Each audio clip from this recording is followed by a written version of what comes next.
Well, evening, my fellow zombies. Are we sleep deprived yet? Screwed up emotionally? Because I sure as hell am. The Weaver, John C. of Roseman, California, also doing his diary degree named John Weaver, which would be me. It's still the. Actually, it's July 28th. It's Friday, 2023. Time index is about several minutes after midnight. No, it's about 12:08. Okay, so I'm trying to send out a. There we go. I'm trying to send out a video on social media here concerning about what happened to a friend of mine. I really didn't want to get into full details on this one. But to tell you the truth, after hearing about what happened, just really, it really got me pissed off as hell. It did.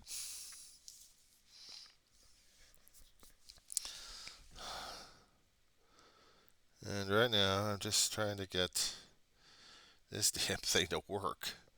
Give me a couple of seconds here. I'm just waiting for my phone to start working on this damn shit. 87%. Oh, good lord. All right, that's it. I'm going to have to wait on this damn shit. I am not going to be wasting that much energy on it. 82 degrees. Very uncomfortable. How about that one? Okay, so what's been happening? Everything else going to hell in a handbasket. How about that one?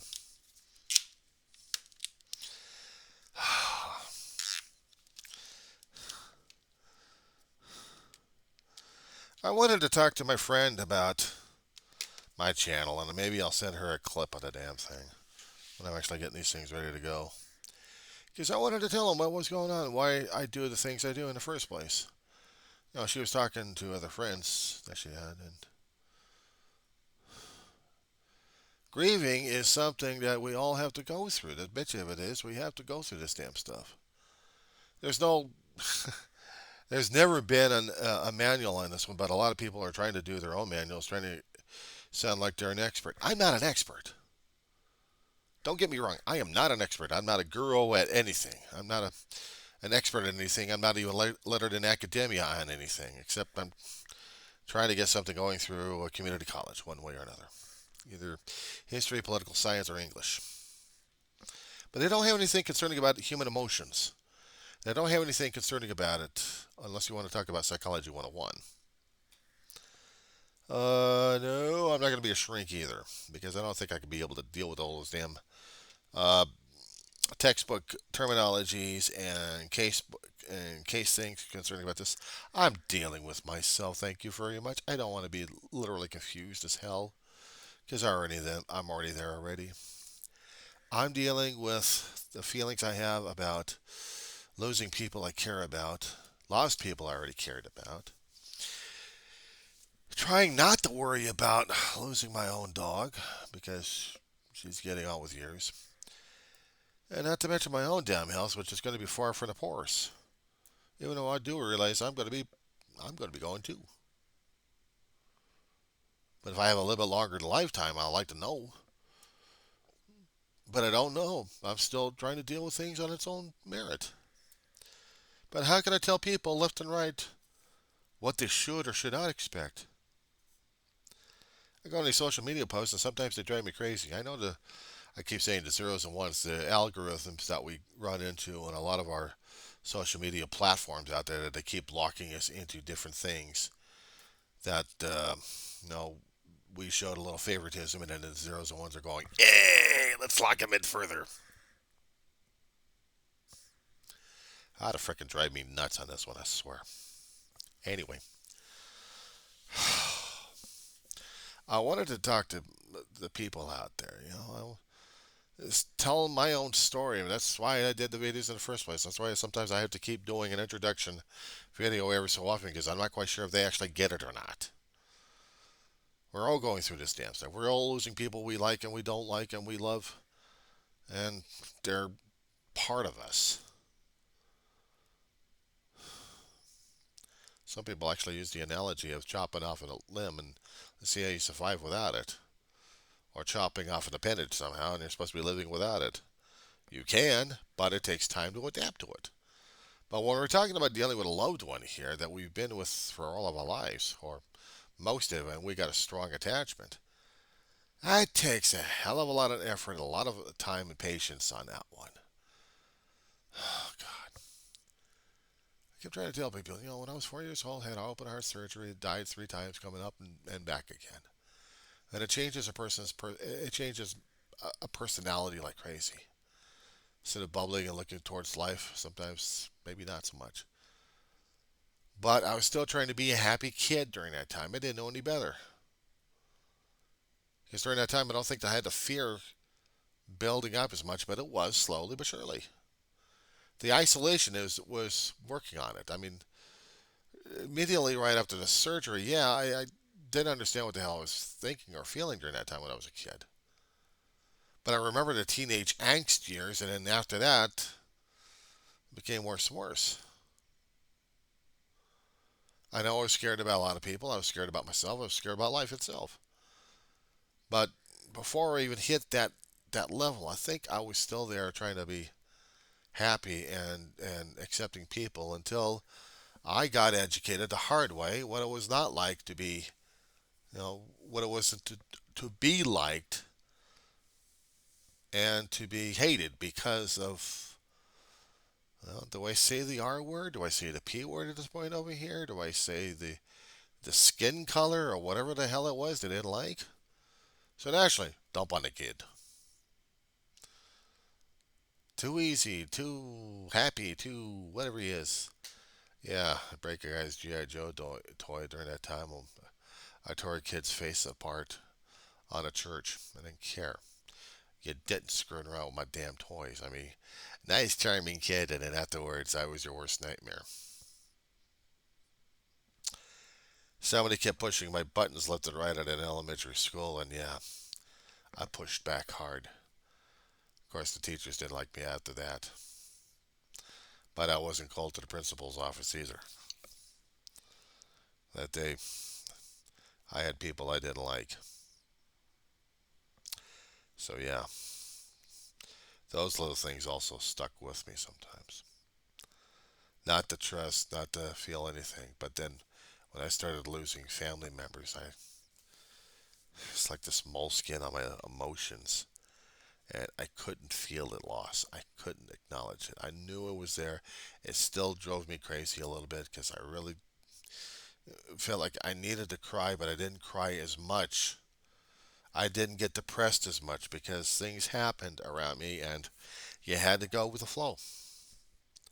I lost my grandmother. My grandmother I loved like crazy growing up as a kid. I remember that she had a dual complex, a dual apartment, and she had 2 bedrooms. One was hers, the other one was her sister's. And at times there would be a sleepover, and I'd sleep in grandma's room for a little bit. Fold out couch would be used at times for family visits. Big, huge, heavy monster for a sleeping, for a bed, pull out couch. My God, that damn thing was heavy as hell. Lifting that damn thing. Oh my God, that was heavy. Moving from place to place with that son of a bitch. I can remember memories like that. Green. A green leafy pattern on the damn thing. Shuddered. And my grandmother would have Pop Tarts in her bedroom, in her pantry. She always had Pop Tarts. I'm still hooked on Pop Tarts.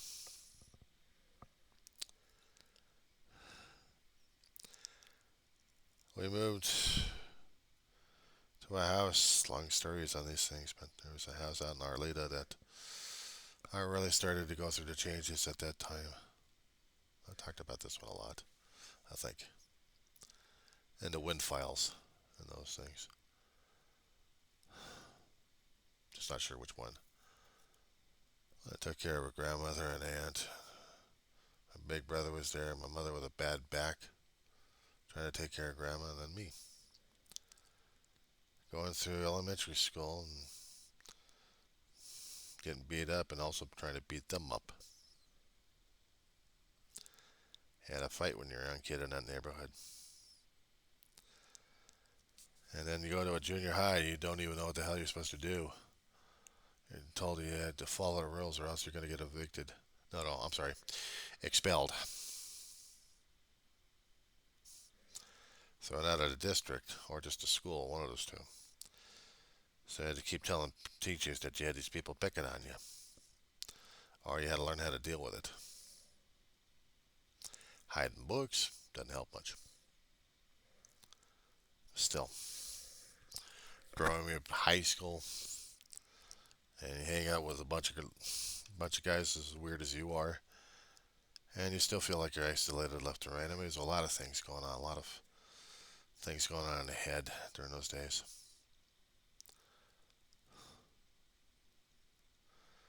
And during those days, losing our grandmother who went through a stroke,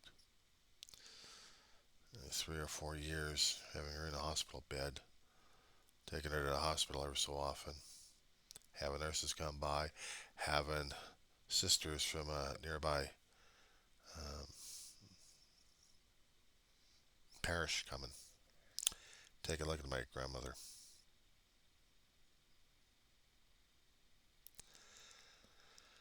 And had to deal with she's gone. Ma had a struggle for survival. She had a struggle to put everything else on hold inside of her. And we had to have money. We had to have rent. We had to have survival. She went out there looking for work, got a job, and busted her ass and became the most serious woman I've ever seen. Sometimes the friends that she had tried to keep her spirits going because she was afraid and she didn't want to show her emotions to her sons. How she was feeling about grandma, and I couldn't even get a handle on it. There was no way for me to. There was no reference for me to get a handle on it. But I had to do good in school. I had to do good in school because if I didn't, I'd go to summer school and I had to do good in that one too. If you can't do good in school, you go out there and look for work. You had to keep thinking about survival, survival, survival, survival, survival. And that was the thing I did, survival. Put everything else on hold. Doesn't matter how many pets I've lost and how hard they had hit me hard, and they had. I mean, it got as far as bad as when I started drawing one of them because I missed him so damn badly. His name was Conan. It was an Australian Shepherd, Blue Merle. Had the two color eyes. One blue and the other one was brown. Or gray, one of those two. Fiercely protective. Love that dog. And I couldn't mourn him enough. I had to still work. You know, you bury the dog, and then the next day you got to go out and work. It didn't matter how you were feeling at the time. You still had to work. If I was a human being, they give you maybe a little bit of time, but since I was hired over there, a new hire, new rookie, shit happens.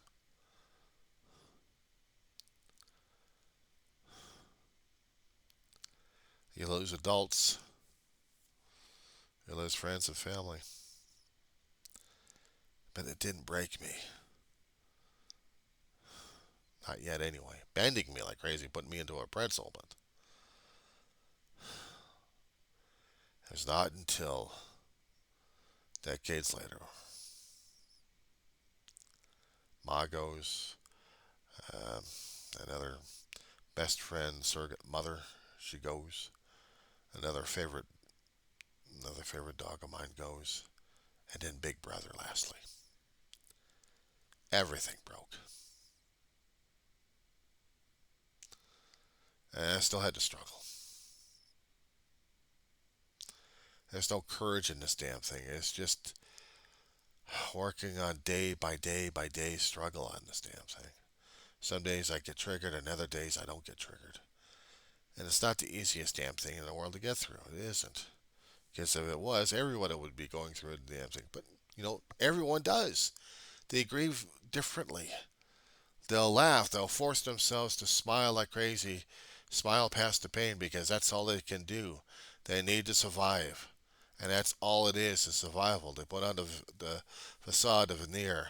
They don't want to show breakage because they can't show breakage because what they're doing has to be showed like bravery. Well, they only want to do is go inside somewhere private and just break down like crazy and feel like they failed at everything. I know, me too, all the damn time. Why I keep praying to God to forgive me all the time. Because I feel like I'm failing Him and failing everybody else, including my own family. My brother's in the picture, my mother's in the picture. My brother was 8 years older than I am. And I had to outlive both of them. They was trying to get me ready for death. Shit. I had already been through it. I never liked the damn thing in the first place. But no, for me, grieving left and right and dealing with Ma's death, said before I did a musical video about him, about her. And it did it so well that my brother said, never show it to me again. It's perfect. Don't do it ever again. He didn't want to deal with it. All his life, he couldn't deal with it. He had to hold it in because that's how he was trained. That's how he was dealing with it. Because he felt like we showed weakness if he was actually showing he was being human for once. Yeah, he could be pissed off. Yeah, he could smile like crazy. He could laugh at jokes left and right. But the one thing he couldn't show it to anybody else is also the portion of him being frail as human. And also, Ma was the same way. And here I am doing the Diary of the Griever named John Weaver. And sometimes I do cry on the air. I do cry. Because if I'm triggered and I get that activation, and it hits. It's subtle, not as blatant, but once I get it, roller coaster time. I'm not ashamed of it. But here's the thing, I've trapped myself inside the apartment. I don't go out as much except walking my dog.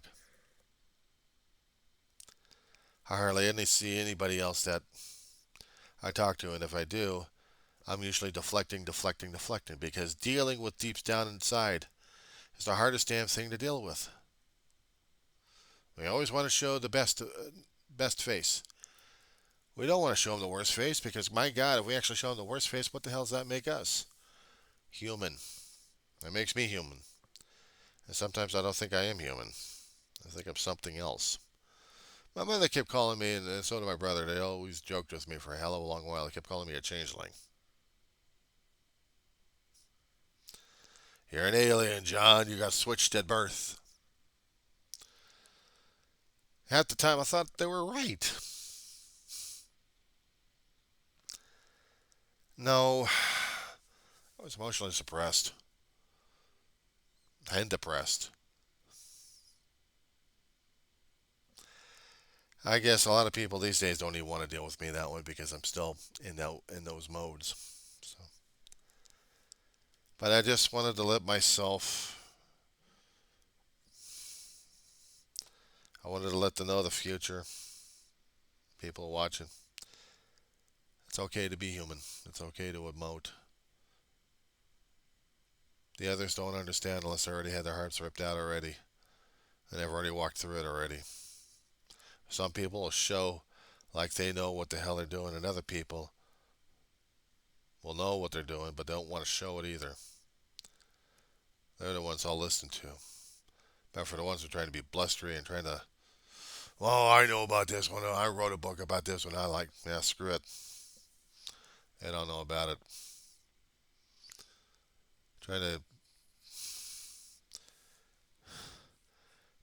pillage, pilfer, and plunder out of you for their own profits.